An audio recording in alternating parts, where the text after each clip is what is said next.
CyberFest 20, the Northeast's biggest cybersecurity festival. My name is Phil Jackman, and I lead on Cyber North, the region's cybersecurity cluster, developed by Dynamo Northeast and supported by Accenture and the Innovation Super Network.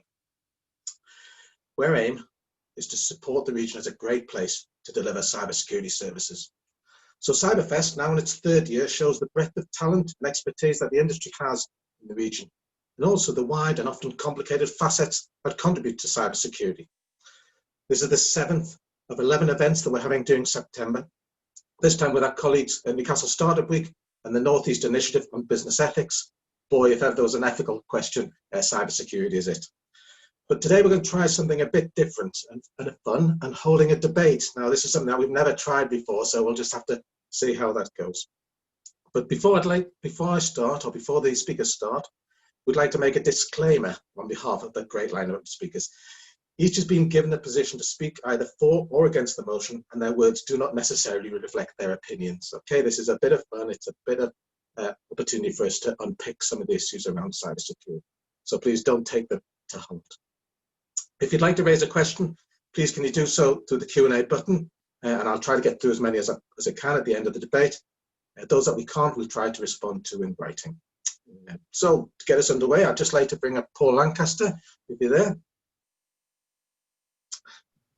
Hi everyone, how are you? Hi Paul, how are you? Paul, yeah. Newcastle Startup Week, so I think we're right in the middle of it, are we?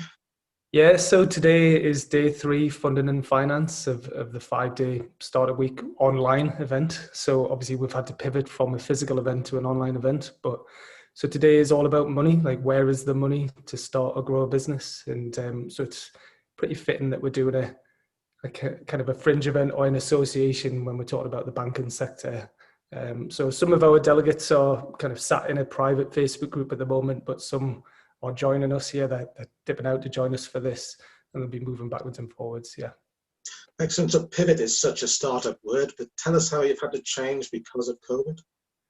Yeah. So like a lot of people, you know, our main USP, I suppose, is connecting and collaborating and bringing people together, and there's a lot of value in bringing people together through physical events. But so in May we were expecting to have 1,000 people there in this big multi-venue citywide event, and we've had to move it to an online version, which it's not as good, definitely. Energy-wise is not as good, but in terms of content and engagement, it has been really fantastic. We had just over 300 people in May, and the engagement levels were really high. So, and slightly less this time around because this is our 2nd online event that we've done. But in terms of content and engagement, really, really high. So it's the best we could do, and it's working really well. So. Excellent. So, and what are your plans for the future? So I'm going to make an announcement on Friday about what I'm doing next year, but this is our 4th year of doing the Startup Week events, and the name Newcastle Startup Week's become a bit of a misnomer because it's not just startups that come to the event. It's pre-start, it's startup, it's established SMEs, it's corporates, it's people from all over the Northeast and across the UK and around the world. So I'm going to do something else in May, but it'll be probably under a different name and in a different format, but it'll be much broader and have wider appeal to everyone, I think. So I'll be announcing that on Friday. Okay, well, I don't want to spoil your thunder, but and Newcastle Startup Week was certainly synonymous with that sort of early spring. Lots going on within the region, particularly around the, I think, digital conference yourself, where the launch of the, I can never say it, OSRUS or whatever, the one region, one statement, one, whatever it was. So there's an awful lot going there, but you're still planning to do something around that time? Yeah, so the aim is still to do an event in May. Obviously, COVID permitting, you know, it's very, very difficult to plan and organise events at the minute. But one good thing through pivoting onto online, we've created a private online community. So there's a Startup Week community that people can join all year round. So that is running since May. We've kept that going so people can join that, and then they get access to the wider ecosystem. They get special offers, deals, discounts. They get access to all our online events.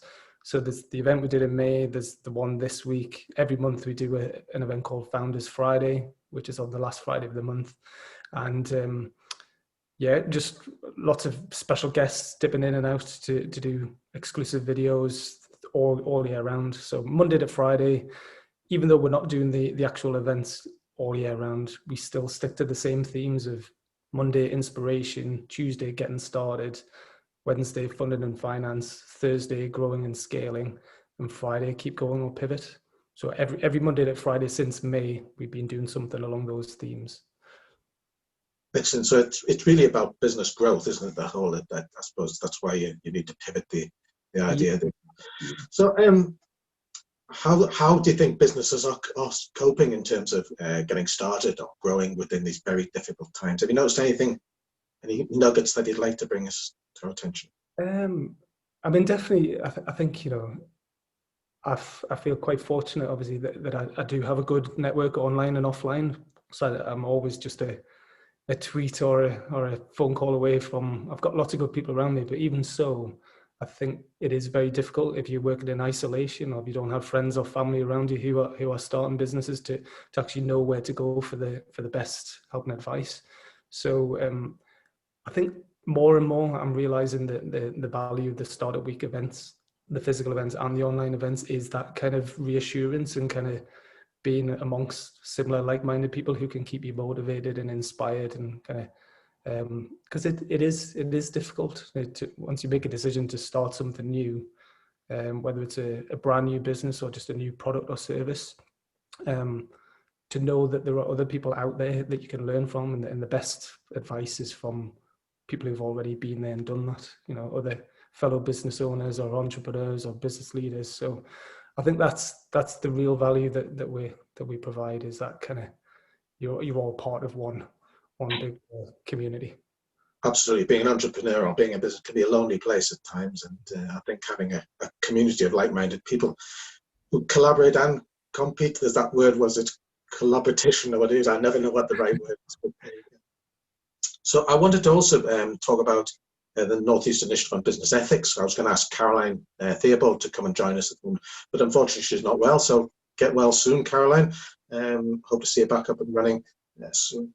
But you're a supporter of the NIBE, Northeast Initiative on Business Ethics.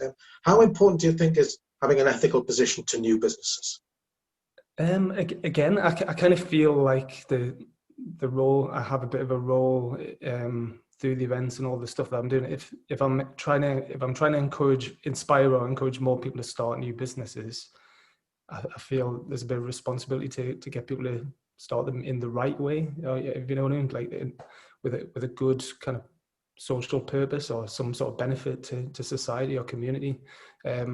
So one of my favorite events last year was the event that we did on business ethics. I think it was in September or around about this time. Exactly. Yeah, it was part of Cyberfest. But we had a really, really good debate, a really good discussion about business ethics. And what you realize is it's a grey area. Like, everybody has a slightly different view on what's right and wrong.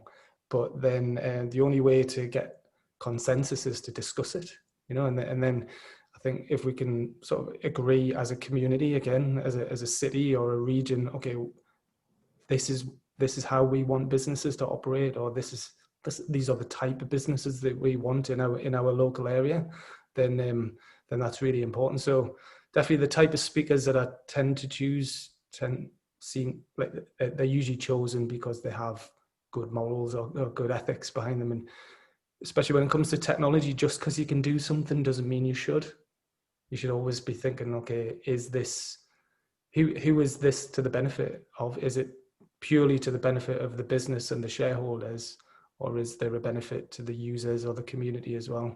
And I think that's the balance people have to find, is if you go too far down the tech route and you forget humanity, you got to put the humanity back into technology. That's the key thing. Absolutely. I think we've seen a lot of dubious issues around AI and the famous algorithms that decide things that they shouldn't. Yeah, exactly. So I think you brought to my attention the Tech Pledge. That was. Tell us a bit about that. Yeah. So there's an amazing event called Tech Festival, takes place in Copenhagen. So I went to Tech Festival last year in September. and absolutely loved it. I heard about it the year before when I went to another event. I went to Web Summit in Lisbon and heard the organizer, Marie, speaking about this thing called the Copenhagen Catalogue. And basically what they did was they got 150 people together at the tech festival to all come up with some consensus of what they thought technology should do. So it was putting humanity into technology and rejecting the Silicon Valley mindset of growth at all costs and making as much money as possible. And it doesn't matter how you do it, as long as you make money. They were saying that's not the way we want society to be. So it's kind of a very European thing, is to think, okay, technology should serve humans, not the other way around. So last year they got together again at the tech festival and they came up with a thing called the Tech Pledge. And it's just a really simple thing that people can just sign up. There's a list of things that you either agree to or don't agree to. And if you do, you pledge, you just put your name there. And it's just a nice way to show that, yes, I am this type of person, that this is what I believe in, and encourage other people to stop and think about why they're doing what they're doing and how they're doing it. So I would encourage anyone to check out Tech Festival Copenhagen Catalogue, which is spelled Catalog. It's a European way. And anyway. and the Tech Pledge. So yeah, I encourage anyone to check that out. Yeah, so I checked it out, signed it up, and because I think it not only did it sort of lay out the sort of ethical position or the tech for good kind of position, but also the statements allowed you to think about your own position, and are you doing these things for the right reasons, and whatever reasons those are. So it's worth just mentioning that NIBE, the work that we're doing is really to try and position the region as an ethical place to do business, as a USP, rather than be focused on perhaps a low-wage economy. We could build upon the good business that we do and see that as a way of projecting ourselves around the world. So we're in the middle of developing a toolkit, which allows a 5-module toolkit, which allows people to understand their business ethics, how to measure them in ways that you can physically measure, ways that you can't, people's feelings, etc., and what other companies are doing, similar like-minded organizations in the region, and bring this all together into some sort of plan of action to at least be able to state your own ethical position and allow people to judge you against that. Because as you said, ethics is a very personal thing. So do you find that it's often said that this generation of people coming through are more worried about ethics than previous generations? Or would you know? I mean, definitely when I went to Tech Festival last year, it was really exciting, genuinely exciting. It's the only tech festival, tech event that I've been to that was so diverse. Like, you know, I would say it's the most equal in terms of gender split, you know, male, female, and different equal sexes, and a very young audience as well. And it was exciting to see that so many people were getting engaged and they weren't just wanting to be passive consumers of technology. They were actually wanting to play an active role in determining what type of technology should influence our lives, and kind of quite revolutionary, I think, you know, so exciting. And definitely here in the UK as well, it's not just a young thing either. I think it's young people are concerned, but older people as well. It seems to be you're either young or you're getting kind of you go through your 20s and you're maybe not so bothered, and then when you get into your 30s or 40s or above, then you start being really bothered again. So maybe young and slightly older when you start to be more concerned about your kids or younger generations, because you realize that you've maybe messed it up. Well, I'm definitely in the above category now, Paul. I'm not saying about 30s, 40s or 50s again, but there you go. Anyway, thank you very much, Paul. Just tell us again how people can get in touch with and find out more about Newcastle Startup. Yeah. So we're 2 days in. This is our third one.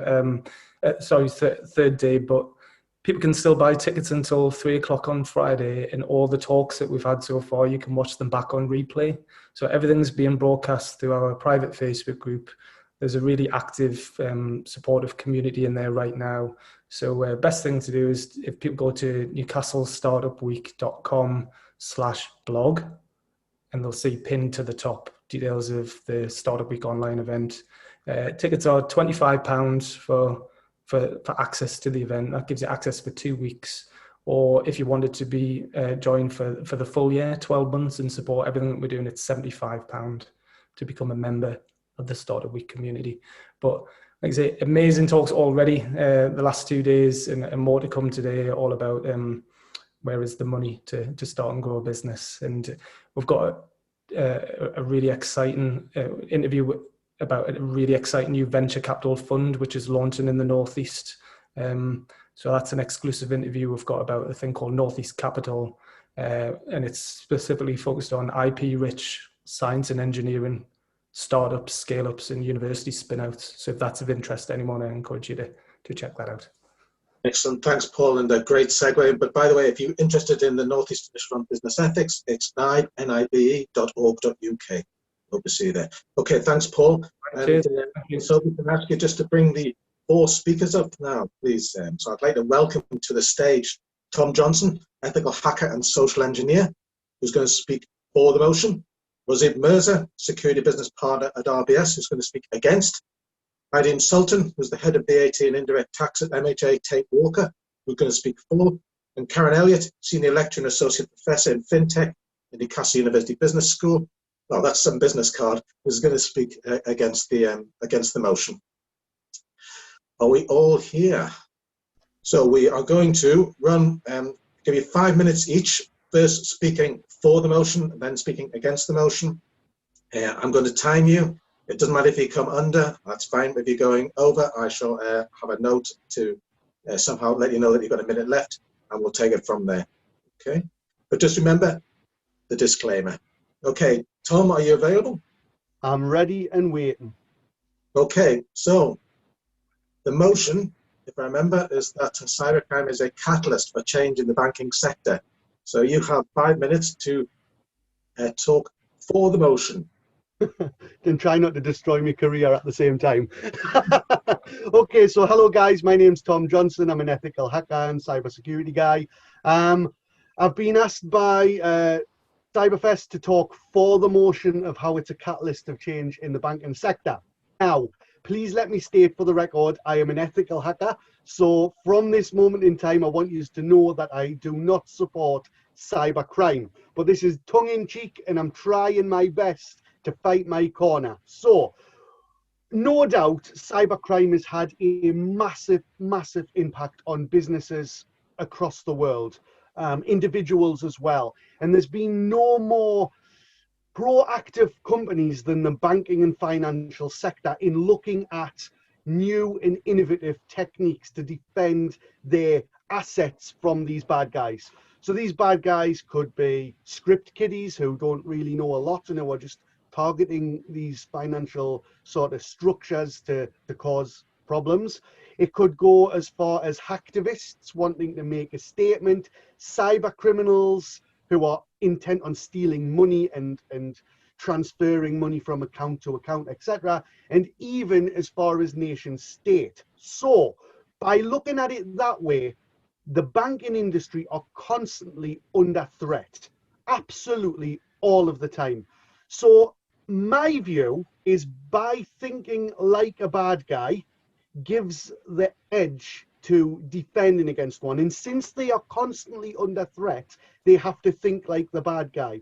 It's not like a penetration test where it's a range of techniques that you've developed over time. These cyber criminals are, you know, they have unlimited resources, unlimited time, unlimited patience, and they can constantly just pick and pick and pick and pick at that little hole until they create a huge doorway into the system. So the banking infrastructure and the financial infrastructure have been funding, because it's a real present danger and not just a pretend danger like a test. They are funding so much in the development of robust sort of defensive capabilities. So, for example, the funded machine learning algorithms to defend against attacks. They've done special platforms developed from the ground up because they know that it is a constant threat, forces their thought processes to think secure from the ground up. And in a way, this is what, in my opinion, and this is my real opinion, all companies and all individuals should be doing, is thinking securely from the ground up.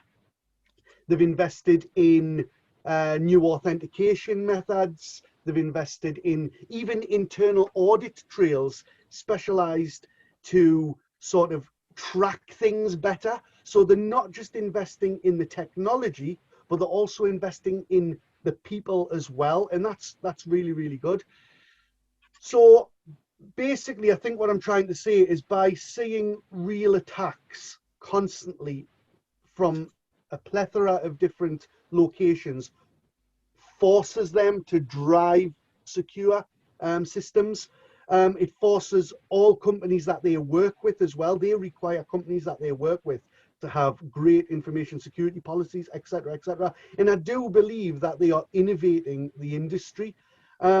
So with this new change of mindset, you can see that companies now are starting to follow suit and are starting to take this. 1 minute, Tom. So that is my argument. Please fight me. Excellent, thank you. A great opener. You came a little bit, when I said 1 minute, I didn't mean you had to stop, but that's fine. I would keep going all day, Phil, if I didn't stop. No, absolutely. I know you could probably go on for. Okay, can I ask Rosie Mirza to come up? Who's going to argue against the motion that, in effect, that cybercrime is not a catalyst for change within the banking sector? Are you there, Rosie? I should be unmuted now. Can you hear me better? Yeah, we can hear you. That's great. Thank you very much. So, Excellent. So you've got the security part of West. What that means in plain English is our influence delivery of a safe and secure environment, our support and protect our people and customers, and coverage of right security behaviours. So, cybercrime catalyst for banking industry. As Tom eloquently discussed, cybercrime is a clear and present danger. It's something the world has to get used to. It pervades all elements of society, not necessarily just, people running technology infrastructures and companies, but, Joe Public on the street when they're using basic apps and technology to make their lives easier. So cybercrime is a broad church, and probably used for the staff in terms of what it actually means to people. Cybercrime is effectively crime that's either been enabled or dependent on technology. So if you think of a scale where cybercrime can be dependent on having a technology element, so if you don't have access to internet, then a criminal can't carry out attacks against a public company's website through denial of service attacks. But the other side of it, actually, they use the technology element to help them get access to a wider range of targets. So we've all received a phishing email, which is where a criminal or fraudster tries to convince you a sob story and say, I'm a Nigerian prince, want to sell you a bridge, etc. Please help me transfer some of these funds from an account where I'm embargoed. I'll let you keep a nice juicy retainer at the end of it. So it's just convincing people, but the work taken to create that email, 10 seconds, the work created to scale that up from selling it to 5 people to 5 million people, probably a minute. So the point is, it's part of the tapestry. And so cybercrime can carry out a whole range of types of attacks where you're just trying to convince people to do something silly that they wouldn't have thought about. So this can take in a form of business email compromise or a bogus boss breach, where if you work as let's say an accountant in a firm, and your CEO sends you an email, says, I need you to transfer these funds to a supplier to support this invoice urgently, but I'm on holiday, can't get in contact with me. They're trying to leverage the social dynamics there and try and fool people to do something they should do. All the way down to where you get smishing and phishing attacks with criminals affecting impersonating a bank to trick you. So it's clear that technology, while it brings many benefits as online and mobile banking, when they're selling goods online or transferring funds from one bank account to another, the internet plays a vital role in that and making sure that companies and banks can operate under all conditions and be certainly resilient towards that. Now, cybercrime has obviously been part of that tapestry for a while. Cyber increases range, exponential impact, if you like, the danger that can take place. But actually, those type of behavioural characteristics have been part of society for a while. We have script kiddies where effectively a teenager with an access to a browser, a bad attitude, can cause problems to a public website such as PayPal, and by downloading an app and knocking it out of access, all the way through to nation states where they're trying to overcome fund restriction by sanctioned and compromise payment systems across the world and actually get access to some of their funds. Now, crime does drive some of the defensive postures of some of the banking industry and finance and all sectors really, but so does regulation and so does business appetite in terms of developing new products, making sure they're robust and fit for purpose, and then launching out the market. So there's several drivers there that do that, and as these attacks become more commonplace, financial institutions do need to strengthen their vigilance, and basically explore new ways of developing cyber resilience. It's not enough that you think until a criminal finds an exposure in a product or new service, then we think, right, let's go make it fit for purpose and make it secure and launch it to make sure that there's not a detrimental customer experience. Banks spend a lot of money, financial institutions spend a lot of money researching the USPs for the products that a customer may be interested in, that will support the commercial strategy, make sure they have a good customer experience. But on the other side of it, you've also got the regulators eye of Sauron overseeing you to making sure that when you launch these products, you're not undermining the experience. You're not putting basically vulnerable members of society at risk or excluding them from actually having access to new products and so on and so forth. So whilst the regulator will push new legislation such as Payment Services Directive 2, and open banking, banks will look at new types of technology such as voice biometrics, face fingerprint ID, and card control to make sure you can secure that experience, make sure the products are cyber resilient, and actually they present a low service attack area. And authorized push payments example of that. We see ransomware and extortion attacks, denial of service, on an ongoing basis. Not all of these require a innovative technology approach. Have basic cyber hygiene and just have good cyber common sense will get customers and banks a long way in making sure they're not going to be exposed to some of these attacks. And the common linchpin to that is psychology. If you can convince someone to do something silly, and this doesn't even let you rely on having access to lots of complicated technology, then you criminals can actually generally succeed. Thank you, Rosie. That's great. Thank you very much. Excellent. So we've heard for the motion and against the motion. So we're going to go back to for the motion now, and I'm going to ask Heidi and Sutton to speak for the motion that cybercrime is a catalyst for change in the banking sector. I am, yes. Hi, good morning, everyone. So I'm going to be speaking now. So I'm going to be speaking for the motion that cybercrime is a catalyst for change in the banking sector. So how do we define a catalyst? So the Oxford Dictionary of a catalyst is a person or thing that causes a change. In other words, it's not something that's neutral, inert, passive. Now, anyone that's been the victim of a cybercrime will never view cybercrime as being neutral, inert, passive. The banks will never, as you'll find no bank in the world will describe their response to cybercrime as neutral, inert, passive. It's an incontrovertible truth that cybercrime is leading to technological change in the banking sector. So since the dawn of time, anybody that's had a store of wealth, there's been an arms race between somebody holding that wealth and a criminal trying to steal that wealth. And actually, we're in a period of absolutely unprecedented change with the internet age, where that kind of growth and technological change is accelerating like never before. If we take just the general banking sector, so what we've got banks developing brand new algorithms. They're having to move their data to far more secure platforms. Every day there's something is changing on the criminal side of it. So in the past, you might have had a really skilled hacker. Well, what we can do is get an unskilled hacker now, go to the dark web and buy all the tools of committing what were really quite sophisticated crimes in the past. I would also say it's an incontrovertible truth that cybercrime is leading to a change in the banking sector spending patterns. So banks are spending far more than they ever have done on cybersecurity. So a recent survey by Deloitte found that banks were spending on average per employee more than $2,000 on cybersecurity, so 11% of their entire IT budget. Now that is a direct response to cyber attacks. Research by the Boston Consulting Group found that financial services firms were 300% more likely to be the victims of a cyber attack. Now, all of this is leading to change. It is not neutral, inert, or passive. And I work in the tax sector, so a key change that's been driven by cybercrime is actually exposure of criminality, criminal facilitation within the banking sector. So we've had a number of key hacks in the industry. So Mossack Fonseca, a law firm in Panama, was hacked.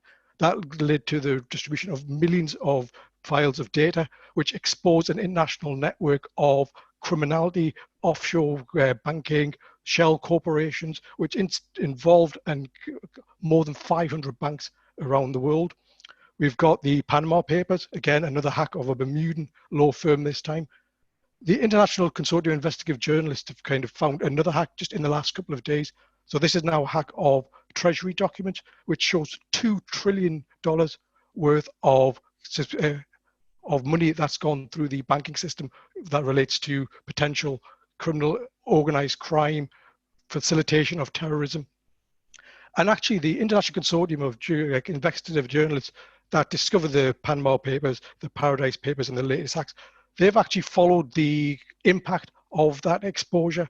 And they've found that across the world, just with the Panama Papers alone, we've had an additional £1.5 billion worth of additional tax shield from the companies involved. That's not to mention the kind of regulatory change that's gone on around the world. I used to work for HMRC. As soon as these kind of papers hit the desk, we had so many voluntary disclosures coming through. People's perception of getting caught is now even greater. And it raises an ethical question as well, because the public now know what's going on. The rich and famous were all on TV saying, oh, I didn't really know what I was doing. This is what I was told to do. It is actually changing people's opinions. It's changing the public perception, which is then forcing government to act. So in conclusion, what we can say without any shadow of a doubt that cybercrime is not neutral, inert, or passive. It's leading to real technological change. It's leading to real changes in spending pattern. And actually it's changing the whole regulatory framework of the banking sector. And I expect with the latest releases just a couple of days ago that we will see a huge change in the attitude towards the banking sector and the facilitation of organized crime, terrorism. And there'll be a huge raft of changes. Thank you. Thank you, Heidi. That was really, really good. Karen, if I could just ask you to come up, and last but certainly not least, and, you're going to argue against the motion that cybercrime is not a catalyst for. Okay, I'll start out because we had the controversy, tech has caused this, tech has caused this, but we're not looking at the right. It is an enabler for change, that's undoubted. But actually, who makes tech? Humans do. This is about human crime, as I think Hayden said. Crime has always been there in some shape or form. Whatever system is there, if you can get rich quick, we've taken it from Schumpeter, talking about creative destruction in the marketplace with new products coming on that could be used for either side of the argument, okay, by good or bad. And then we move on to Clayton Christensen's classic disruptive innovation about Silicon Valley around disruptive technology. But what he was actually talking about is how technology enabled the business models to change, i.e. the innovation was put into the business model. But this has been sort of taken a sinister turn, that people have taken disruptive innovation, technology, disruptive whatever, and it's moved sinisterly to move fast and break things, and to hell with the consequences for society. So it's like an abandonment of ethics, trust, as you've all aptly described, that we could sit here and be the ethical judges of, yes, the tech is there, but also, you know, it's how humans use it and how people interact with it. I mean, we could look at the tech giants. They've got a wealth of data that could help us if they released it and shared it to solve a lot of the problems that we're experiencing through lack of data, to test systems to become more efficient, to overcome the hackers. But they don't do that. Why? Because they're being rewarded for being reckless, build up a business, set it up, use tech to enable that to happen, to push change, and then sell it to the highest bidder, because then you can retire as a billionaire. So this is what's been rewarded, along with, as you said, psychology-wise, because that's my background, tricking people, duping people into easy statements that they can use, you know, prints, or now it's more sophisticated. The phishing emails even have the logos of the companies. So you've got to be a bit more savvy as to, is it real or is it not real? And right in my own home, in Newcastle University, we are being subject to a cyber attack for these very reasons, that it's being rewarded to move fast and break things just because possibly you can. But somebody somewhere will take that and reward that person, whether it's monetary wise for sitting, breaking the shells, whether it is a kiddie reward. But we need to sit back and think a bit more. Is this the society that we want? yes, change is always going to be there. It will be enabled now, definitely by tech, but part of the tech that we're using, we mentioned AI, we don't actually know how some of it works. So the black box problem, even some of the hackers don't understand. So on the push on one side, we've got people pushing for explainable AI and tech for good, because the societal impacts, we're only starting to see the emergence of it. What is the actual fallout from all these hacks? Have we actually tracked down beyond the customers to the societal level? And the regulators, unfortunately, are probably always going to be one step behind the criminal, as police officers and law enforcement are usually one step behind, because they have to go through rules and regulations that have been abandoned by moving fast and breaking things. So we've got this problem where tech is enabling change as the catalyst, as you say. Tech is the passive bit, but the actual change that humans are creating to move fast and break all the different systems, that's the different question. Is it good for the banking sector? Perhaps, as Tom says, it makes them act like the criminal, but do we want to think like the criminal, or do we want to try and push it? Get the tech giants on board. Like Paul said before, sign up to tech, but we have to have caution as well, because there's always a dark side to human psychology. There's always that one person. We've seen it in the setup of Ethereum. They set up a venture capitalist to do good, yet one of them decided to test the rules. And that's the problem that we have. Humans will use whatever resources, including tech, to enable change and to deliver crime.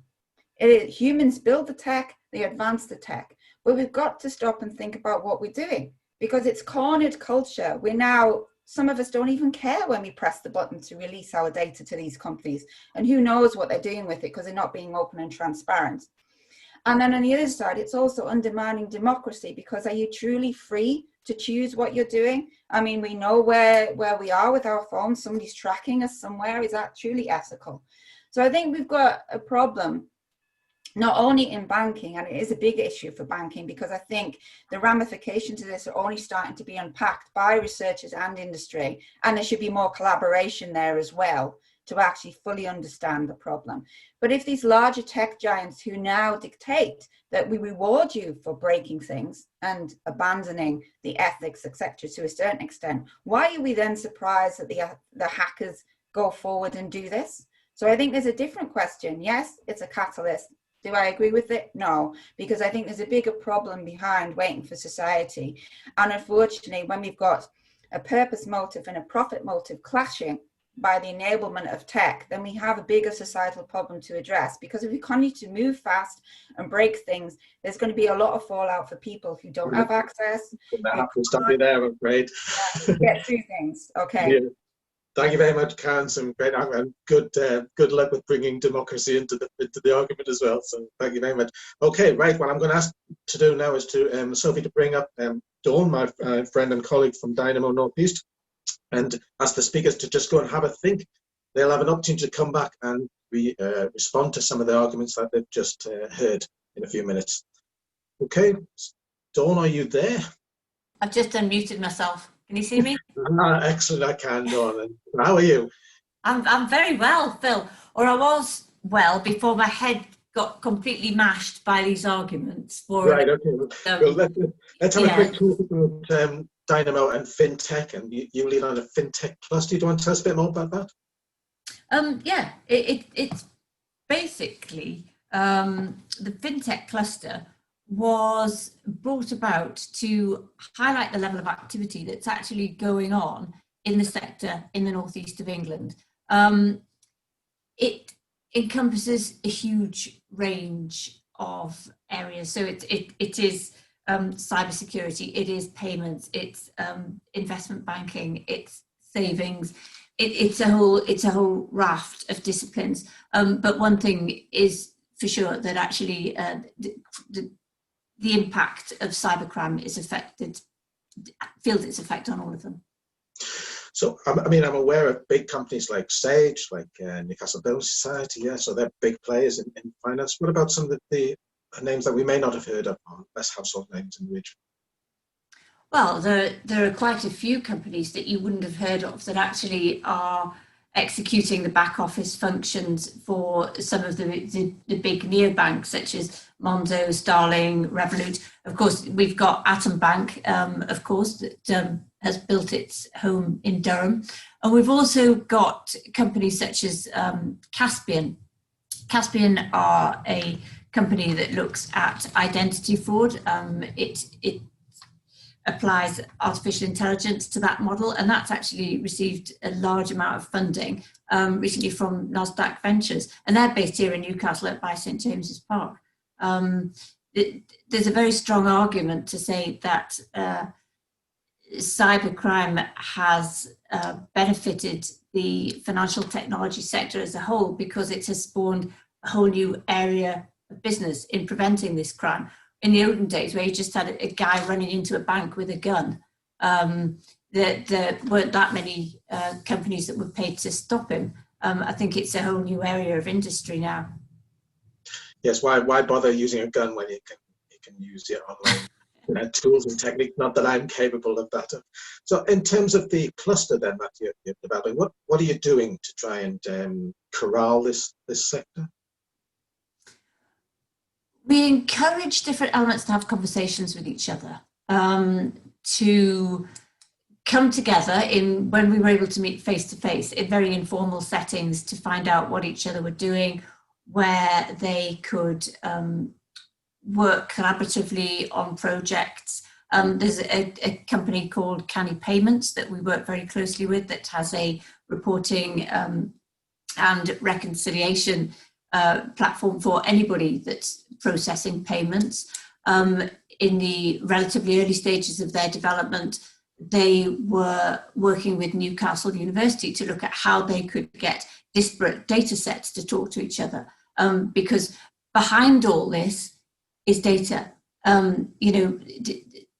Financial technology would not be there without data. So I think we can't ignore the impact that data science has on this in being able to actually, hack the systems, write the algorithms, and work with the psychological element that Karen mentioned earlier in the discussion.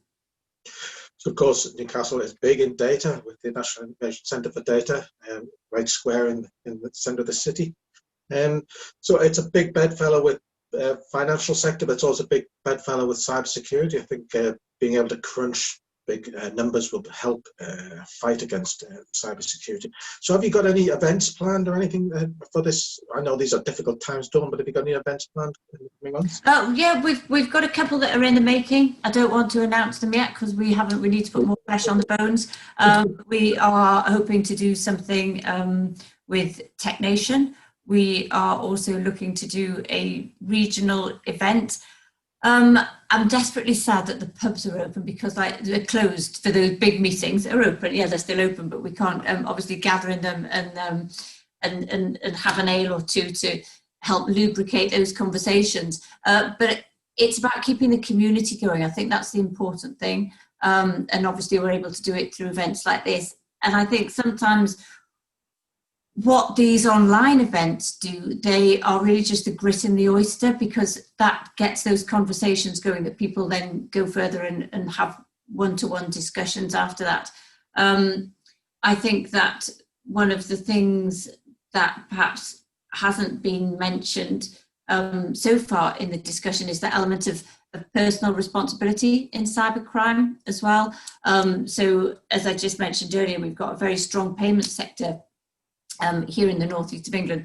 People like, Canny Payments, Global Processing Services have got a great office here. We've got all, Virgin Money, Tesco Bank, even gaming companies that have got in-game payment services. It's a big thing. But all that comes down to how people look after their own security when they're executing their methods of payment as well.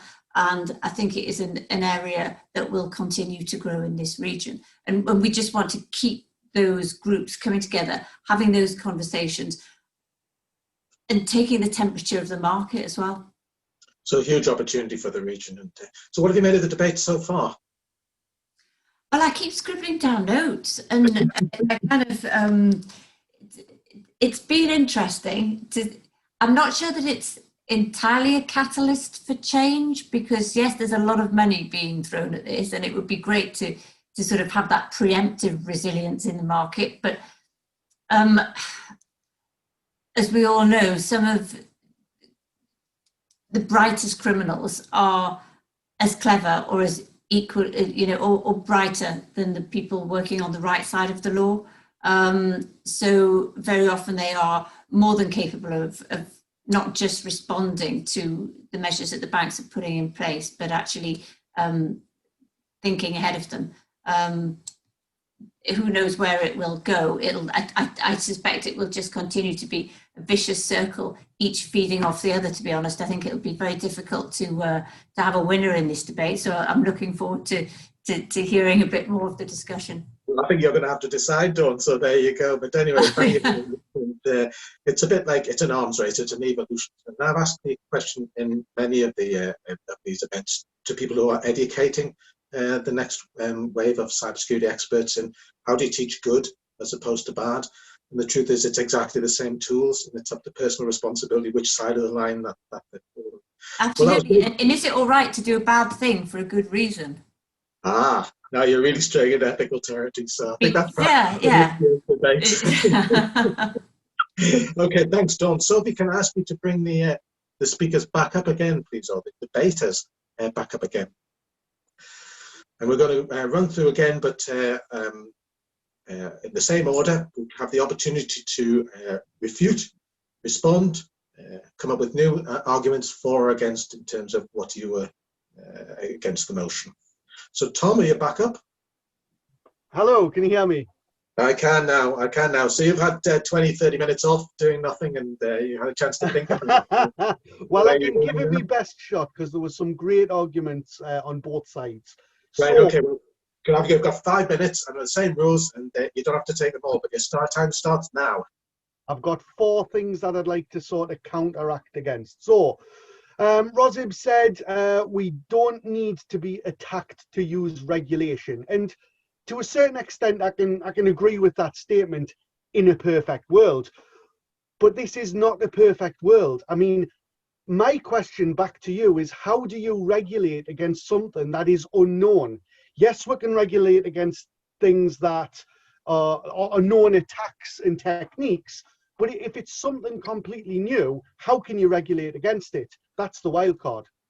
Another argument I'd like to pick, sorry, Rozib again, your argument about cyber hygiene. I actually believe that you are now coming over to our side and arguing for us, because cyber hygiene is, you know, it's being fed out by the banks, and it is innovating companies and individuals across the country. This is a really, really good thing. And if it wasn't for cyber crime, there would be no need for cyber hygiene. You know, this perfect world again. We do not live in a perfect world. So there's, you know, there's 2 arguments there. I mean, Haideen said exactly the same thing, you know, by changing the mind's eye of the public, you know, it's having a massive effect on the world. And it also, like Dawn said, is driving an entire industry, and that's got to be a good thing. So moving on to Karen, sorry, I'm going to pick on you now, Karen. Here goes. Very, very, very good arguments, in my opinion. You know, I agree with a lot of the things you said. I shouldn't, because I'm against, but I mean, I'm for, but let's give it my best shot. So you stated that, do we have to act like the criminal? And I think, no, I agree with you. We don't have to act like the criminal, but we have to think like the criminal. If we don't think like them and know our enemy from real attacks, how do we defend against them? I mean, I don't think I actually said that. I said that what you've got to guard against is that we have a dark side. So there's always going to be that dark side. So, you know, I've worked with ethical hackers in the past because we've always done it throughout history. That's the point I was making. Throughout history, what we call innovation is driven by humans, whether good or bad, on either side of that divide. So I think what you do is necessary to sort of counteract, try and push that balance, but it's fuzzy. Humans are fuzzy. Time, please. This is Tom's moment. Carry on, Tom. It is grey, absolutely. It is grey. If you don't know your enemy, like I say, how can you defend against them? I mean, Sun Tzu said, if you know the enemy and know yourself, you do not need to fear the result of 100 battles. And that's very true, in my opinion. Another thing, when you stated, should we be in the cycle of breaking things like the bad guys, this, that, the other, it's sort of very not regulated, this, that, the other. I mean, bug bounty is very, very regulated. It's designed to target certain components based upon a document of scope. And in my opinion, all that bug bounty can do is help industry as a whole. And also the funds that fund this ever changing cycle of breaking and repeating and breaking and repeating funds, once again, yet another industry. But not only that, it pushes the importance of cybersecurity into the mind's eye of the public. And that is who we need to target. And that is what real cybercrime and real defense and the banking sector as a whole is doing, in my opinion. And that's my arguments. Excellent, thanks, Tom. Even though Karen took up some of your time, that's great. You still managed to get in and underneath there. So if we could just stick to, that's what it is. It's passion, and that's good. If we could just stick to speaking in our own slot, that'd be great. Thanks. I know, Karen, you got very passionate about it, but there you go. Okay, Rosie, it's your turn next to refute or rebuke or respond to all these arguments. Rosie? Thank you. Right, where to start? I think Tom made a good point. We don't live in an idle, perfect world. So when we leverage new advanced technologies, such as smart speakers or products that Silicon Valley-based companies churn out, and they define it and build it to serve a certain purpose. Think of Amazon Ring, residential video doorbells, for example. Something sounds really great. Well, you don't realise if it's not set up the right way, then pretty much anyone could snoop on who's coming and knocking on your door, or when you're basically out of the house, and so on and so forth. So I think, yeah, ideally we would set up services or web platforms or products and not have to consider security as one of the defining build principles. But in reality, we've moved on. Change moves on. So how you set up a website in 1999 using GoDaddy be completely different how you set up a website now using a site building software, and you host it on the cloud, and someone else kind of manages all that for you. And some of that is security as guiding principle, define what you do now. Some's actually, you want to make it more match fit. You want to make it more resilient. You want to make sure that it operates and works in all situations. And there's some things I haven't considered as you go along. And we've also heard from Hidian about how cybercrime exposes bad practice, and that absolutely in the finance world and tax world, that can demonstrate bad behaviors, in terms of tax evasion, sanction busting, money laundering, etc. Well, those are, to me, they're symptomatic of bad practices, poor governance, and people taking advantage of weak regulation. And if it wasn't for the cyber breach, which led to the exposure of some of these practices, that's not to say if you didn't have that, then the banking finance world wouldn't put in regulations to stop these bad practices. These things are bad anyway. And, human beings, as Karen mentioned, they're driven either to, behave as good citizens in society, or sometimes they're bad apples that try to see what they can get away with, and they leverage that. I'm not using accountants, for example, or lawyers, but, your mileage may vary. And people do kind of bend the rules where they can. So, and also I think the point about Silicon Valley companies, they're trained to utilize disruptive innovation to break often, fail fast, and basically push things out. Because once you're the first launcher, you launch a product in a certain way that changes the dynamic. And think about smart speakers 5 years ago, they weren't really part of the tapestry. Now, then pretty much everyone's Christmas wish list. People don't actually realise how this technology can be misused against you, or some exposure. Some that's driven by criminality, some that's driven by people being a bit more aware of actually, I don't want my smart speakers, listening to me snore, or listening to me, argue with the kid, or so on and so forth, and post that out on the company website. And all that's driven by criminals looking for a scam or fraudulent opportunity. Some just about our own personal ethics, and about our own personal cyber hygiene, and wanting, to respect privacy and ethics more often, which, it's hard to kind of bake into a product if it's not been dealt with initially in terms of how it's been built up securely. And that kind of circles us back to Tom's point, how regulation and understanding how things are put together properly, and you need to consider cybersecurity as, you know, from the start. So when you have a life cycle of developing a product or service, pushing it out there, you need to think about these things first. You still think about cybersecurity without thinking, I'm only going to respond to what cyber criminal is looking at, because cyber criminals are on the heels of cybersecurity all the time. The more, you know, products are put out there and developed and launched, you know, AI and machine learning are new ones that yet to kind of really pervade into society, but they're out there in the commercial world, then criminals will find a weak link in that. But often it's much simpler and quick for them trying to hoodwink people, to scam people, because you're working against psychology. You're targeting human individuals, which sadly is often the weakest link in the chain. You can, you know, come up with one convincing pitch and you can fool so many people with not a great, you know, barrier to entry cost-wise to target 10 people compared to 10,000 people. You just need a browser, you need a phone line, you just need, you know, some bad attitude. Whenever I say 1 minute, it just stops. That's actually made it a 4-minute debate, shouldn't I? But that's great. Well, Dave, thank you very much. And right, we're going to bring back Heidi now, just to, you know, a 5 minutes. You can use all of it or some of it, or 4 minutes if you wish, Heidi, to refute, rebuke, or to respond to the arguments. I feel like I don't actually need to say anything because everybody's made all the arguments for us. I think the fundamental question is crime a catalyst for changing the banking sector? Now, we've had people discuss an arms race. At no point has there ever been a race which involved standing still. It's not the 100-meter stand still. There is active change. Things are always developing.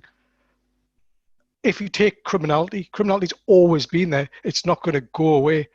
But we don't just sit there and go, oh, there's crime happening around me. We're not entirely passive to that. If you went to a car park, you found a car with a smashed window, it was late at night, there was no lighting on there, you wouldn't sit there and go, oh, this absolutely means nothing to me, I'm entirely passive. No, you would take your car somewhere else, you'd park your car somewhere else, which had lighting, which had security, had kind of a more secure environment. If you lived outside a car park that had loads of crime, you'd be calling the police. All the businesses would move away. Crime is not kind of passive, and it shows that where there is crime, there will be change, and that is just a natural consequence. And actually, if you take the banking sector, so I did quite a lot of work around fintech. Actually, the banking sector was really shook up by fintech, and one of the things fintech have is a potential advantage around cybersecurity, because actually they already live in the cloud. They already have that kind of infrastructure that's potentially more agile than some of the larger banks with their kind of legacy systems that they have to migrate. They've actually got a customer base that are millennials, so they're used to smartphones. They absolutely don't care whatsoever having to do facial recognition on a phone. Well, you take the banks, they're going to have to migrate bricks and mortar people through to that whole kind of customer journey and experience to get them there. And that is an advantage. So that's just another area where kind of cybercrime is potentially leading to a change, and leading to a change in the competitive environment within the banking sector. I think, again, it's the fundamental question is cybercrime neutral, inert, or passive? And we've all demonstrated it's absolutely not. There's different questions from either side around whether that pace of change is fast enough, whether we're doing enough, but actually the consensus that of everybody is something needs to be done, and actually the banking sector is doing something. Whether that's the right thing, the wrong thing, something is happening. So it is absolutely not neutral and inert. And with this latest data breach from the US Treasury, we'll certainly be finding more people having questions and asking questions. Is enough being done? So that's kind of my argument. I think everybody's made the argument for me. Unless somebody can say to me, nothing's happening, and we have absolutely no view whatsoever about crime, the rights and wrongs of it, then the debate has to be won in the forum. That's great, Heidi. Thank you very much. 2 minutes and 52 seconds. And convincing. So let's move on to Karen. You've got a whole 5 minutes to give it a go. Okay. Well, linking to what everybody said, if we go theoretical for a moment, because I'm a complex adaptive systems theorist. So basically what we're talking about is that we operate in systems which are all nested. So think of the Russian doll analogy. You pull out, you get back to the individual who is nested in the financial system, who is nested in the national system, who is nested in the tech network. And as we've seen with COVID-19, all the systems when there's a change in that equilibrium, something hits it and it spikes, and everything else cascades this change around it. And that's what you see with cybercrime. And as I said with Tom, it's fuzzy. You can't say, it's definitely creating change, but this has always happened around crime. Crime has always instigated a change. It's just that tech is a huge enabler, and it just raises many ethical questions, as Paul said at the outset, about what sort of tech environment do we want? And you've mentioned that company before, but how are they collaborating? Who's deciding what the regulations are? Is it open beyond the tech sector or the banking sector? I don't think it is. I think we need broader collaboration to fully understand where the impacts of this are, and when we're abandoning certain levels of people who are getting the fallout of this cybercrime. You know, what are we doing to try and educate them at what phishing looks like? How do we get the skills out there? And I'm just making the point, I'm the only female here, right? Okay. You know, we need broader education as to, and encouraging people not to be afraid of these technical subjects and to look at them. But psychology, back to it, I am behavioral psychologist and sociologist with tech knowledge, that it comes back to human nature, and we'll never be able to control that. Let's face it, who likes to be controlled? No one likes to be controlled. If someone writes a rule, hands up everybody who sticks to 70 miles an hour on the motorway, always. Why is that? Just because we know we can kind of get away with a slight pushing of the rules, but it's just where we get to that point of where it breaks from that, okay?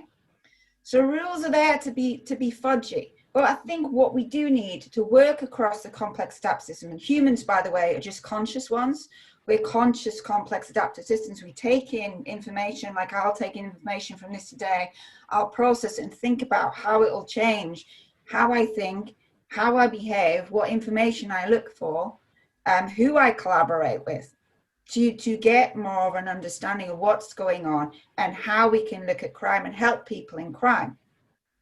So I think my takeaway from this is if we're living in this complex adaptive system, this huge thing called the world, there are people who are holding on to data. I'm convinced of this, the tech giants, who are really holding on to data. They're propagating this move and break fast without the consequences being thought. If they were to share the data, and other people have asked this of them, if they were to share the data a bit more, it would benefit all of us and the banking sector to actually get a little bit more up to speed. But there's always going to be that dark side of someone who's going, what if I just do that? And it cascades across everything. So I think my summary is, we're living this complex adaptive system. It's always going to be changing. It's always in a state of flux. I mean, what's going to happen to our economy at the moment? Nobody knows. There's always this this edge of uncertainty and chaos, and people like to reside in that space and tinker with it. And that's where criminality lurks, because guess what? There's profit to be made. And where there's profit to be made, people will gravitate to it. To hell with the abandonment of what happens in society. And that's what we're dealing with in crime. That has always been the criminal deviant mindset. If you want to go back to Durkheim and the originators of what is a deviant mindset. And again, we've got labeling of how that works. But I think in terms of, is this a catalyst for change? There's always catalysts for change because humans are driving the change. Tech is an enabler. So it's fuzzy as to whether it's for or against. I think it sits in the balance, but we can use it for good to drive and say there's people here like ethical hackers who can have the skills of the darker side. It's how we move across this fuzziness and keep up to date with it to a certain point where we've got a certain equilibrium. So there's not going to be this big shock where everything crashes. We're keeping up to pace with them sufficiently to go, you know what's going to happen? This is coming.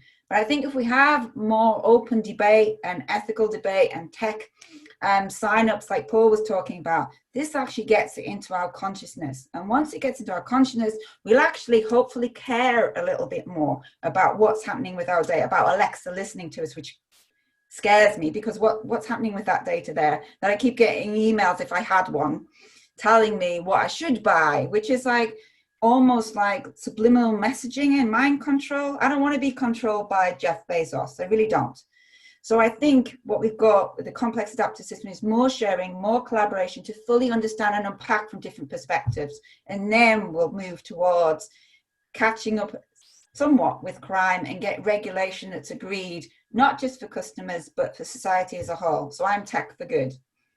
Excellent, Karen. Thank you very much. I'm going to have to stop you there. So that was really excellent. Thank you very much. And so 4 great speeches about the motion or against the motion, and 4 great rebukes or responses. So can I ask all of the speakers to come?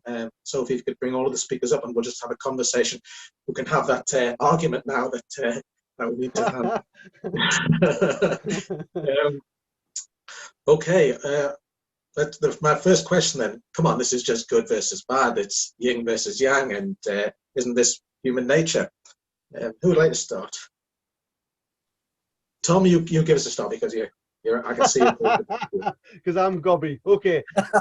Social engineer, Karen, I can see exactly where you're coming from, because I, misuse human psychology to get somebody to do something or say something that they shouldn't do or say. And that is the brass balls of it, that is social engineering. And I agree, crime has always been there. And I genuinely think that although we are arguing for and against, I think we are all on the same side. It does push change. There's no question about it.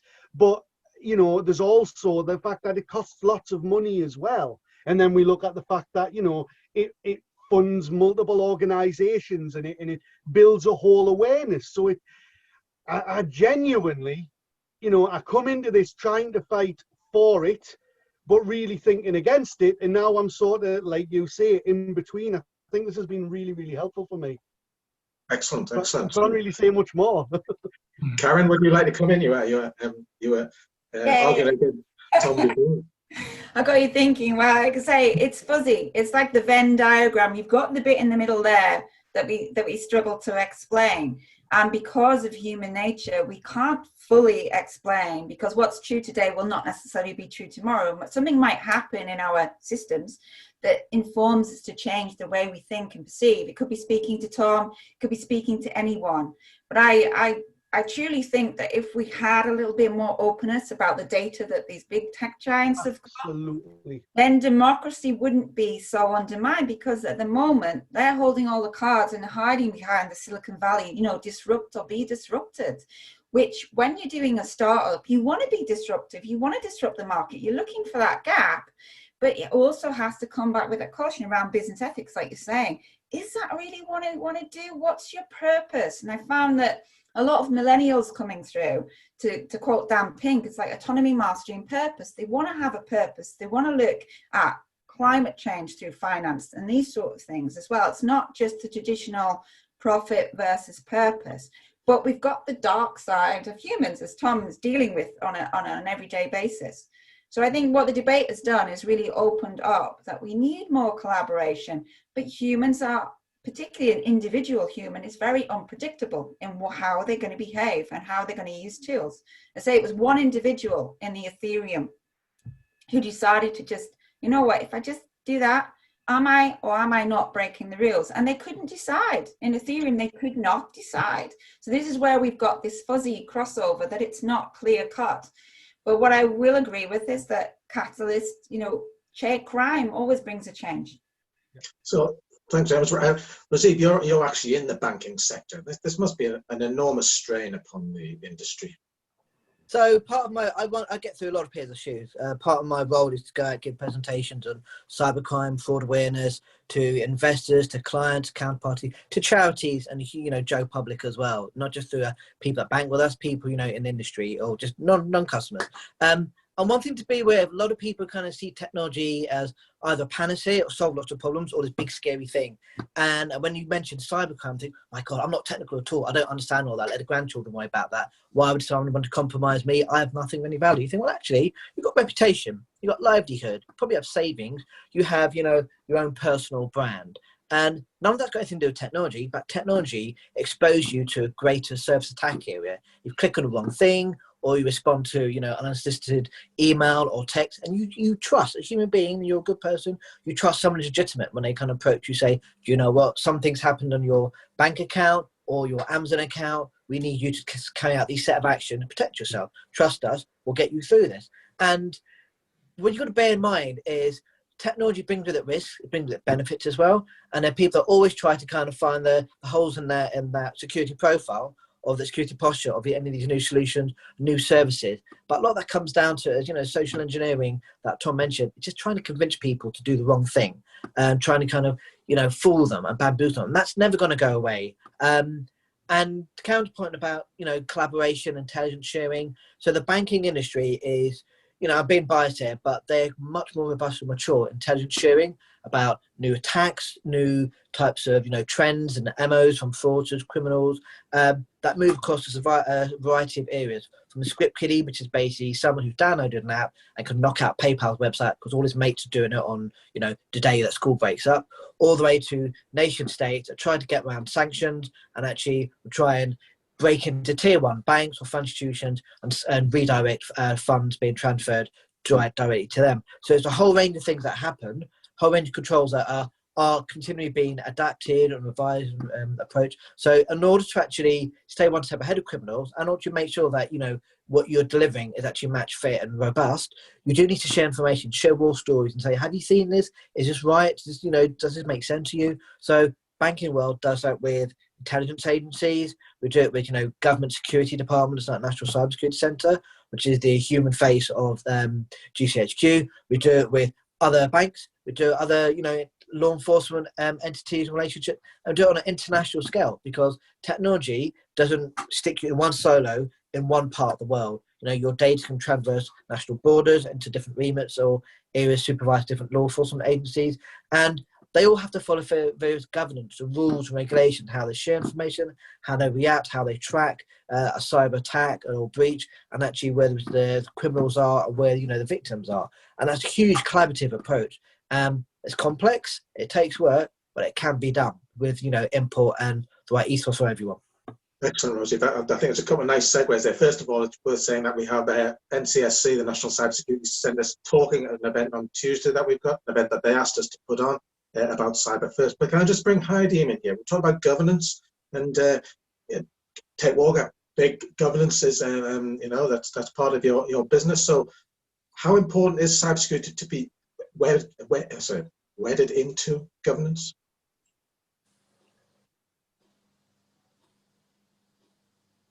Heidi, are you there? We're a heavily regulated industry, so we're seen to be on the front line of identifying potential crimes, money laundering.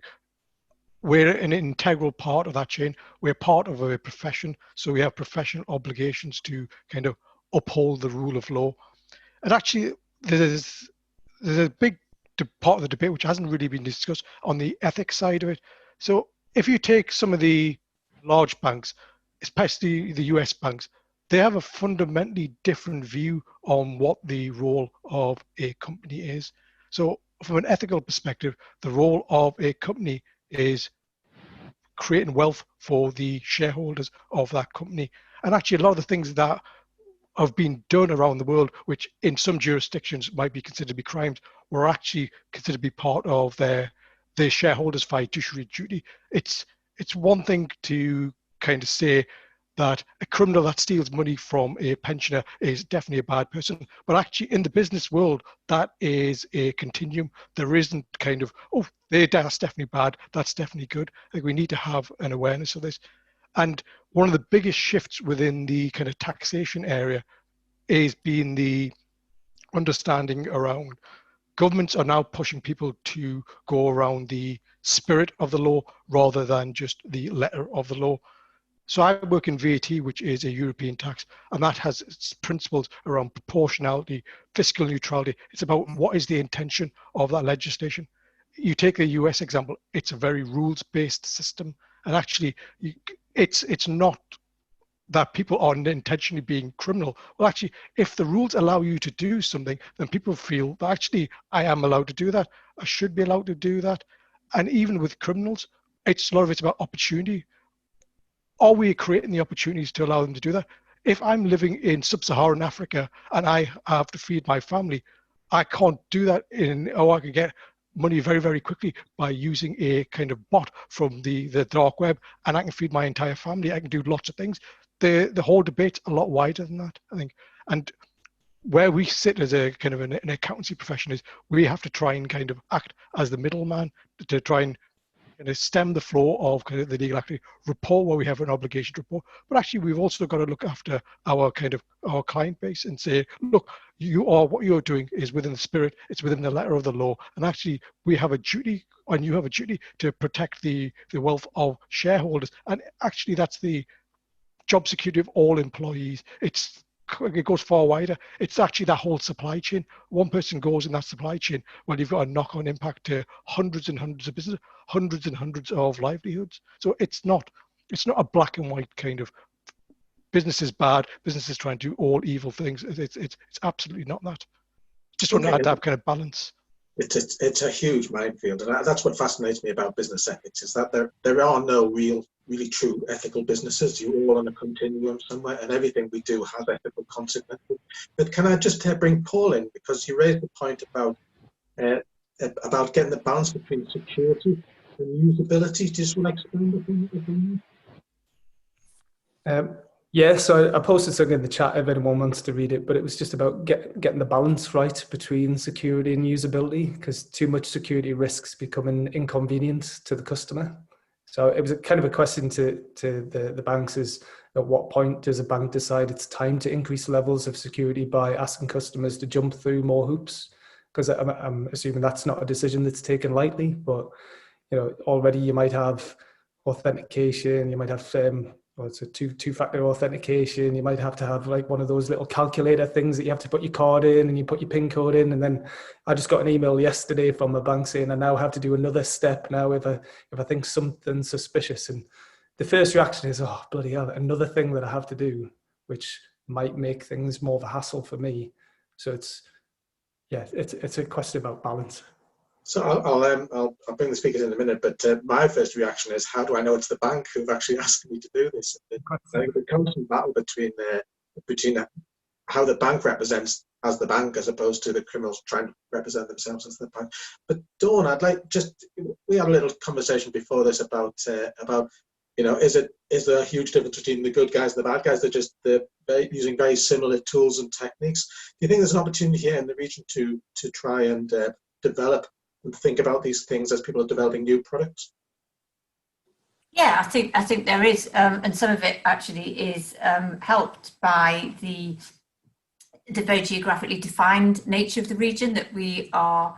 It's very easy to work together and to have these conversations about things like the ethical motivations. But I mean, what Hadim was talking about before, I just kind of inside out going like, yes, because some of these arguments about what is right for one person is not for another. I mean, that's a whole other debate in itself, and the impact of human nature on what's happening. But I think as a region, we genuinely care about how business is done. And I think we have got a lot of people who are looking at the impact of regulation, but also how we promote financial inclusion. And just to Paul's point there about, is there a point where security measures to be taken by the customer are a barrier to financial inclusion? So where does the weight of that security lie? Does that go back to the corporates who are making the money from it? I mean, there's an argument to say that good business ethics are good for commercial business as well, but they can also be a barrier. I'm going off on a little kind of Ronnie Corbett, but I digress here. It's one of those arguments, isn't it? You suddenly find yourself going down this route and that route. And there's a couple of things where my mind has been changed a little during the course of this debate. And I really love that when that happens, because I think as human beings, we look at a title of a debate and we think, right, okay, you kind of know where you sit at the beginning of that. So yeah, some of this has been very interesting. Excellent. Well, can I come back to Rosib then? And let's talk about that balance between security and usability. How does the bank get that right?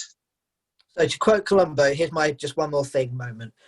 So we had this conversation with projects, programs, change initiatives, innovation teams all the time. In an ideal world, everyone live and breathe cyber and security, and pretty much I wouldn't have to go on a pitch and try and convince people. Ultimately, business areas and project teams are there to deliver change. They deliver new product, new service to support commercial objective. Cybersecurity is one of a series of drivers. Regulation is also another one, which is something that fintechs are probably trying to challenge with. They can scale, they can move fast, they have access sometimes more, advanced technology, but they don't have the customer base or the regulatory understanding or the regulatory appreciation for when you kind of operate in this playing field and you're coming at these services for these types of client. There's certain behavioural practices you need to kind of support, and certain, provisions and precautions need to take place. So we're always trying to work hard with business and business areas to educate and say, look, when you launch this product, this new initiative area, these are things you need to consider because these are the core aspects of that service that are critical. So if these go down, your service doesn't work, or someone compromises this or circumvents this control, this is, the outcome that it can drive to, can knock you off course and impact your delivery. So it's making them understand what's important, what needs to be, robust and secure, and actually better ways of doing it. And what we don't want to do is kind of come at the end of the day and say, computer says, no, you're about to launch on Monday, it's Friday now, you've engaged this late, but for you to do the things you need to do, you kind of rebuild from scratch. We don't do that. So we get involved in design discussion, workshops and journey mapping right from the start to say, right, let's understand what your drivers are. What's your appetite for fraud compared to what the business, the overall group is? What is your desired customer experience? What are the type of technology components you're looking at? Are they brand new ones that people don't really understand, or is it something that's tried and tested, people understand these are risks that come with that? So collaboratively, we work together and say, right, these are things you need to consider. These are good things that you can do. These are some of the mitigation you need to consider. Like, here's how we get to. And we road test that as well. We'll have scenario workshop to say, for example, if you're launching something new, if I was a bad guy, how do I want to hack that? How can I take that apart? How can we monitor that? If there's a bank, how can we respond to that? How can we prevent that? And also, we always have the regulator on the shoulder thinking, regulators there might be one step behind, but they generally have the industry interest and the customer interest in heart and say, right, these are things you need to think about. So over the last couple of years, we have contingent reimbursement model come in. We've had, strong customer authentication provision, which has been driven by Open Banking and Payment Services Directive 2. So we're finding there's change being driven at a regulatory level. Open Banking was driven out of the EC, European Commission, wasn't it? Where they're effectively saying we want to level the playing field for not just incumbents in the financial world, but fintechs, challenger banks as well. So we have, lots of different entry points, and the barriers to entry aren't so high. And then everyone can actually get access to this market rather than incumbents in the banks. And we collaborate. We work closely with challenger banks and fintechs all the time. We have, entrepreneur academies that kind of work with them and regulated and, regular partnership. But the point is, there's some direction of travel from fraudsters and criminals everyone needs to be aware of, and customers need to be aware of. So when you launch a product, you need to make sure those are part of the conversation. And to Paul's point about when is security too much, well, it's one of the drivers, one of the principles that shape a product at the end of the day. User experience is another one, commercial advantage is another one, and risk appetite from the business. You're not going to spend £1 million protecting a product that really, only costs £100 to build. It's always going to be proportionate, but it's also going to be aware of actually what's the risk if something goes wrong. So we kind of consider these risks from a financial perspective, from a regulatory perspective, and absolutely from customer perspective as well, in terms of customer satisfaction. Are they like to recommend that product? Are they like to kind of use that to develop the relationship and buy other products? Or actually, are we going to be excluding people, making it harder for certain demographics, certain demographical audiences to utilize? And come back to that point about different users or different products, they have different touch points in terms of their triggers. So some might have lots of technical competence, some might have lots of implicit trust, some might have a good understanding of actually correct cyber hygiene, and some might just think I just want to get the job done, I'll click on whatever you put in front of me just to kind of get the point. You think, okay, fine, but the more you do that, the more you're letting the Nigerian prince get access to your account, or more you're just basically sending money to people without actually understanding who it is the end of the line. And you're not kind of just asking questions. And it came back to some of the point I made before. Technology poses risk and benefits, but human psychology is the linchpin, because you can convince people to transfer accounts from your fund, give your life saving. You don't need a browser. You don't even need, a telephone. You can just basically put a scam advert in a yellow pages as a builder, and then someone contacts you, you turn up and say, yeah, I'm that company, that's fine. Here, give me some money. Your roof has fallen in. I know you asked me to fix your drain pipe. That's crime. Cyber relevant? Not so much. That happens day in, day out, and it's not really going away. And the banks, I kind of respond to that by putting the right checks and balances, or, some might see them as hurdles, but checks and balance provisions. But it's incumbent on people to understand, okay, when you use technology or when you're approached to do something unusual, just have a bit of savvy, have a bit of understanding, actually, and common sense. And as I'd say, common sense isn't that common, but, you know, regulators and industry are aware of actually different triggers, and different members of society need, you know, handling in different ways. So we try and create our technology protections to kind of cater for all those audiences as well. But, you know, some might need better messaging than others. I feel a bit more at ease now. Karen, I would like to bring you back in again. I think this debate that it's a great debate that we've been having, is about thinking about cyber security and individuals' roles. Where on that scale do you think the responsibility lies? Is it at the user's end to protect themselves, or is it the business end to try and make sure that the consumers are protected? Well, both. I just want to say one thing first on open banking. It didn't come from Europe. It came from Gavin Littlejohn, because I met him about 5 or 6 years ago, and he drove PSD2 and then represented the UK in Europe to push it through. So it's actually, if you go to the Global Open Finance Centre of Excellence in Edinburgh, which was set up by Gavin Littlejohn and Kevin Telford and some academics, they're the guys who drove open banking. So we've got them to thank for it. So I'm just going to give them. That's correct. So in terms of, does it lie at the individual? Scarily, my son's just turned 18, so it's the second year of A-levels, and he came and he went, "Oh my God, Mum." He said, "We've just had a lecture," because he's doing psychology and sociology, a bit of a chip off the old block. And he said, "They don't care. My peers do not care what happens when they click." So back to your point, when you've got this problem, they really don't. They just, don't care. And this is a problem. So where do we put the balance? Now, I've been exploring with companies, Worldline in particular, the concept of a corporate digital responsibility manifesto. So one of the reasons for that is psychology, because companies have already got CSR in their heads, right? Corporate social responsibility. So it's not so much of a huge leap to go, oh no, it's a whole new raft of responsibility. But if we make it digital responsibility, the mindset's already there that they can do it. But that comes with a caveat that it hasn't just got to be ethical washing of digital responsibility, that companies just tick the box, that we now do CSR, we've done CDR. It's a bit more, and it comes from an underpinning of a social license to operate concept.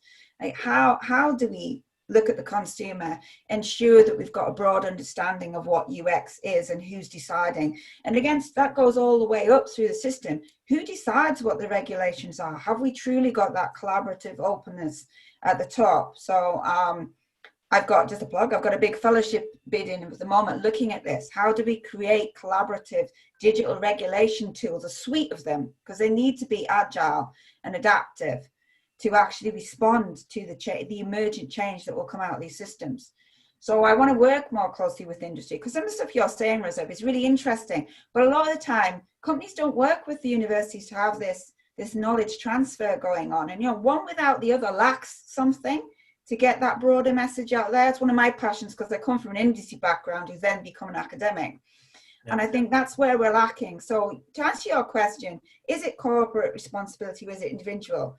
It's a bit of both, but I think there is gaps in people's knowledge that we've all acknowledged here today, that we need to make people aware of the easy scams, where they come from. I think it's getting better, but in particular, my mother lives with me because she's not very well. She's 81, and every time she picks up the phone, BT's calling, they're going to turn it off unless you I'm like, put it down. So you still got this where, we've got to look at the whole demographic, about where we've got understanding, where they're not very technical literate, and where they're more susceptible to be doing. What are we doing about that demographic?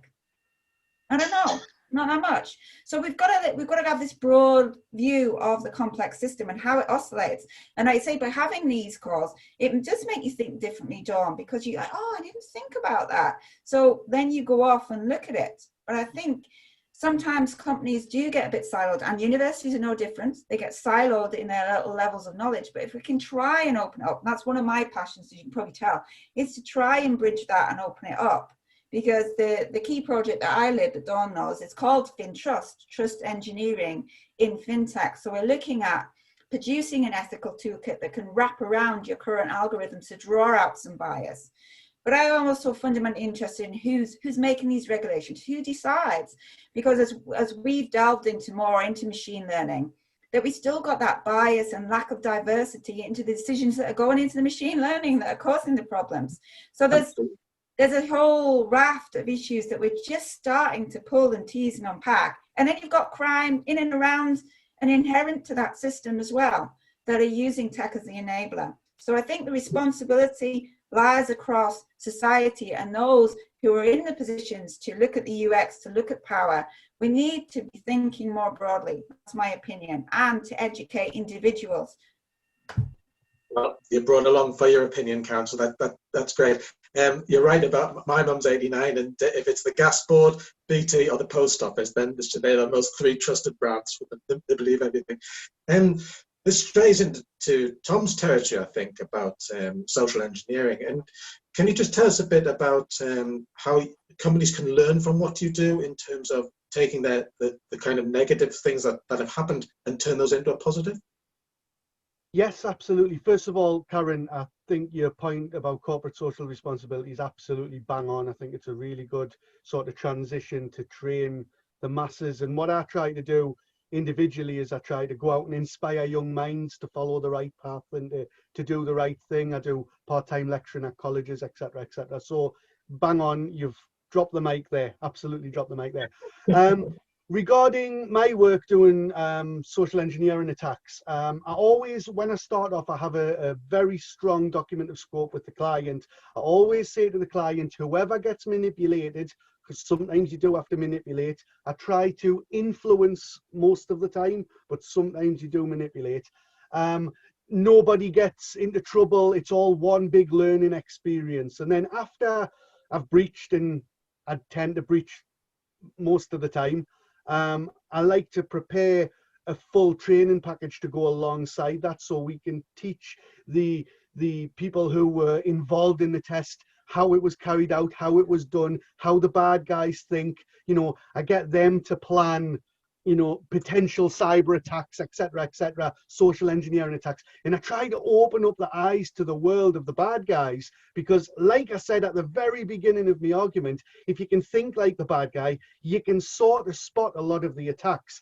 Now, bringing in this digital divide, I completely agree that the digital divide is a massive problem, but I do think that if you follow certain principles, for example, not giving you details to a phishing call over the telephone, phoning up the company yourself on an official number and passing security checks, etc., you can mitigate a lot of these risks.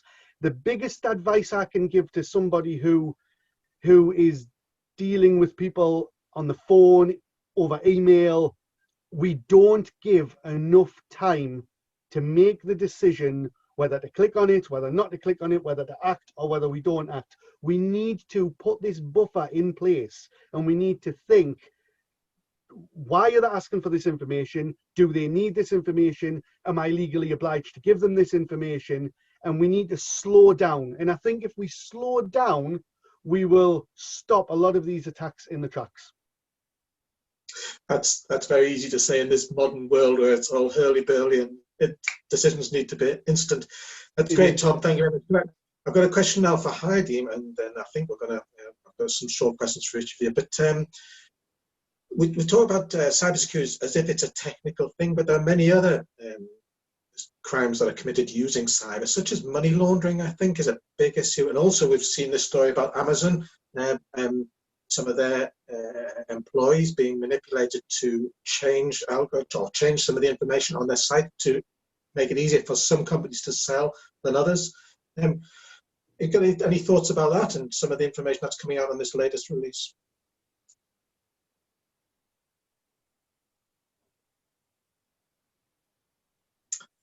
Heidi, are you there? I guess obviously the International Consortium of Investigative Journalists have done quite a lot of these kind of data breaches, and they're presented to the world. I think the biggest thing about them is there's actually very little knowledge and understanding about what goes on behind the scenes. I think what they do is definitely shine a spotlight on what's going on, how these things are happening, because it's not generally in the public consciousness. And actually, if you take certain things like investment activity, certain accountancy practices, customers actually don't really care what the answer is. They give you a thing, they want a result, and they leave you to go away and do that. And the same happens with banks as well. A lot of people give their money to the banks and want them to go away and give a certain level of return. There is a lack of responsibility on the person providing the money in certain circumstances as to what's going to happen with that money. So if you take like Jimmy Carr, lots of the kind of celebrities, they all said, I didn't actually know I was involved in this scheme. And there's a lot of lack of understanding about that. But I think what all these hacks are doing is they're making people aware that these things do exist. Most footballers would have no idea why there's a football scheme and how that works. It's not their job. Their job is to go and play football. But the role of the advisor is to advise them what these things are. And actually, if there's any risks involved with them, to tell them what those risks are and give them that ethical kind of framework for it. So in terms of is complexity part of the problem? Complexity is part of the problem. And again, a lot of it's around rules as well. So some things are, if it's not in the rules, then it's fine. Certain areas, it's about the kind of the spirit of the law. But fundamentally, it's about kind of transfers of wealth and people retaining wealth for right or wrong reasons. In the banking sector, I think this is one thing that's going to be really highlighted by the latest kind of breaches. So they're shown there's $2 trillion worth of suspicious activity gone on within the banking sector. So the recent releases are of information from suspicious activity reports filed by the banks. Now, these have been filed to the US Treasury. So the banks have told the tax authority, they have told the authorities what's going on. Now, there's all sorts of questions as to, well, what's happened next? What's happened with that information? Why has nothing been done?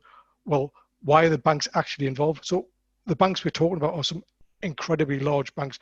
I think the latest figure I heard was 60% relates to Deutsche Bank in Germany. These are very, very big banks, and it's going to raise lots and lots of kind of questions for government, because government, particularly the US government's going to be asked, well, you've been told about every single one of these things. What have you done? What have you done to prevent it? Who have you told about it? So there's going to be a lot of examination. And I think a lot of what happens in the accountancy world, the tax world, is behind closed doors. But now it's going to get a more public audience. So there'll be more accountability. The public will want to know. Remember the amount of times Jimmy Carr's apologized for his 50% tax breaks. It is that kind of shift that can only happen when it becomes something that is important to the public conscience. When people, the everyday person knows kind of what is going on. I feel like the scams. Excellent, thank you, Heidi. And so I've got a few minutes left before I need to wrap up. So I'm going to ask you all the same question, and it's a bit unfair on Tom because he's kind of already answered it. But to err is to be human. So what can we do? What simple thing can we do to make people more aware of the threat of cybersecurity and on their money? Tom? Education and training, make people aware, get them to see through the eyes of the bad guy, show them the consequences of what can happen if they get things wrong, and basically scare the heebie-jeebies out of them. That's how it works for me anyway. You certainly scared the heebie-jeebies out of me, Tom. So there you go. Sorry, Phil. So, Rosie, same question? Two things, really. One is go online, search for the Take 5 campaign, which is an industry education initiative to stop fraud. So fraud and cybercrime are both, pretty much the same, both sides of the same coin. And it kind of follows up on Tom's point about most approaches by criminals are there to kind of convince you something you wouldn't normally do under duress. You must do this very quickly. So take 5 minutes, whatever, out to kind of step back and think, is this a good idea to do? So search for Take 5. Secondly, go to NCSE, National Cybersecurity Centre, and look at, they've got fantastic resources there that they develop in collaboration with the banking industry in terms of how to protect yourself against a whole range of threats, from malware, denial of service, ransomware, etc. And what that does, those two resources alone will help you develop cyber resilience and understanding, this is how I can be targeted, this is what I've got to lose, this is what I can do about it. And it's not all technical. Some of it's basically about understanding good behavioral practices to kind of, develop your own resilience. Yeah, so if it seems too good to be true, then it probably isn't. Yeah. Probably, yeah. Thanks very much, Rosie. Same question for you, Heidi. I think the key thing for me is just awareness, people's awareness of what's going on, kind of understanding the common scam. So for our clients, if we're aware of everything, it's kind of letting our clients know what's happening in the sector, to actually really kind of understand that their data is very, very valuable. And actually, it's not as safe as houses. People were very comfortable with bricks and mortar, and they understood, I've locked the door, I can see if someone's broken. This is kind of a more kind of existential threat that you can't see. Most people don't know what a Trojan looks like. It's very difficult to have a fear of something that you can't necessarily see. But actually, if you say, well, the impact is you're going to lose X, Y, Z amount of money, things that they can tangibly kind of understand, then that's kind of the kind of education piece. It's also on the kind of regulatory side.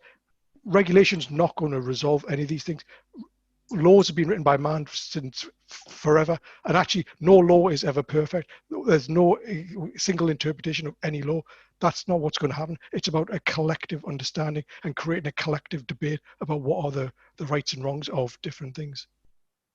Excellent, thank you. Karen, last word from you then. I guess it is just collaboration and education across everything, because humans don't like to be controlled, as we discussed. So we need to move beyond that and just educate people to be wise. And the only way we're going to do that is to break down some silos and actually truly collaborate, because I don't see that yet. Okay, excellent. Right, thank you very much. And if I could just ask the speakers to come offline, and Dawn, if you hang around and have a summarise chat. So are you there, Dawn? Yeah. Is your head still Good, working? isn't it? I think, well, I was going to put other people in the same category as me. I'm sure they're not so daft, but I probably sold my soul for 15% off every time I'm going to try and buy something. Just give your email address here for 15% off. You know, there you are. Yeah, have my details. Here's the key to my door. And I think that some of the lessons that we should take from it is to accept our vulnerability too. So, you know, Karen's talking about the psychology behind it, as did Tom. And it might be 15% off that tempts one person, but what's the other person tempted to do that is of benefit to them? And again, it depends on their individual circumstances, but very interesting. Yeah, so it's sell yourself for 15% off, presumably for shoes or a handbag or something. But generally, yeah. I've seen. Then I end up sending it back. It books with me, but there you go. But I think this highlights the problem with humanity, is that they can be tempted too easily, either pushed into a decision, which everybody was talking about, or being tempted into something. It's almost biblical in what we're talking about. Yeah.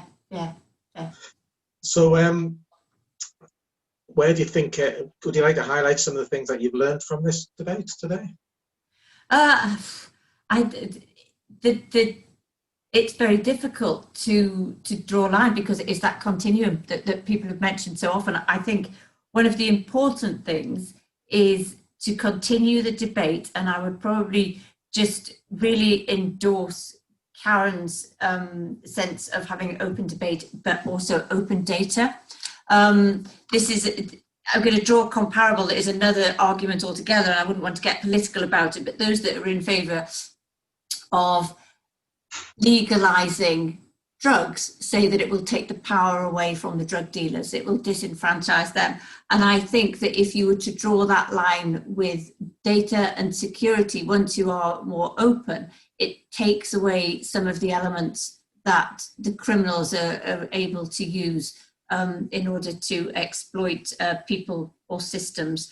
I think that's very interesting. Just one thing I wanted to mention earlier, Phil, when you mentioned money laundering, there are a series of talks called the Dark Money Files. They came to Newcastle last year and they did a live event, the Dark Money Files Live.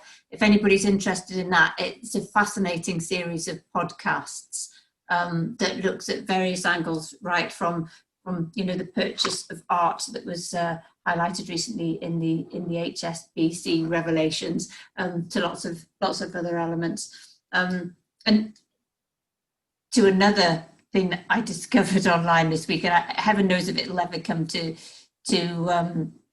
other countries because of cultural differences, but I suspect it probably will. The ability in China to be able to pay by smiling at a screen. Yeah. Some of us are in real trouble then. That kind of really freaked me out. The expression kind of that'll wipe the smile off your face.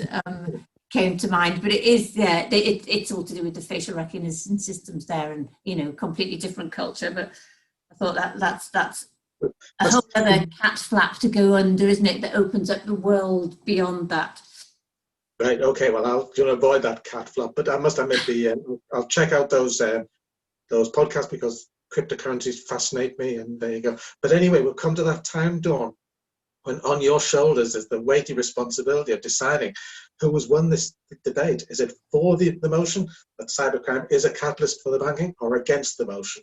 So, drum roll. There you go. Well, my initial thought on this when I first read it was, well, no, cybercrime has responded to the technology and the financial sector. But the more I listened to it, I thought, do you know what? Keep your friends close and your enemies closer. And on the basis that cybercrime is really testing the system, and in any technology you need to test and test and test in order to develop it and make it robust. And the fact that it is good for just generating business in other sectors in the ecosystem. I think there were really strong arguments on both sides, but I am going to come down in favour of the motion. Excellent. Thank you very much. Okay, Dawn, thank you very much. Sophie, if you could just leave me up on the screen and we'll summarise where we are. Okay, thank you very much. Well, wow. Well, at the start, I said we're going to try something different. Wasn't sure how this was going to go, but that's been a fantastic debate. And I think we could have gone on talking for hours and hours. Cybercrime's not going to go away. Money's not going to go away. Although somebody did say to me, since money was invented by people, how can we ever run out of it? So there's interesting discussions that we could have forever and ever. So that's it for our 7th Cyberfest event. There are 4 more throughout the month. The next one is tomorrow lunchtime, where we'll be with our colleagues from Business Northumberland, and we'll be talking about cybersecurity in the tourism industry, a very important sector for the region. So if you can make it, I hope to see you there. I'd like to thank all of the speakers or debaters, Tom Johnson, Razid Mirza, Haidim Sultan, and Karen Elliott. I'd also like to thank Paul Lancaster from Newcastle Startup for their support, and Dawn Dunn from Dynamo Northeast. Also Caroline from Northeast Business Ethics, Initiative on Business Ethics, who unfortunately can't be here, but get well soon. Accenture and Innovation Super Network, as well as Sophie from Beacon House, who's handled all of the tech behind the scenes, done a great job. And of course, thank you all for attending. So remember, September is Cyberfest, and I'll see you all soon. Thank you.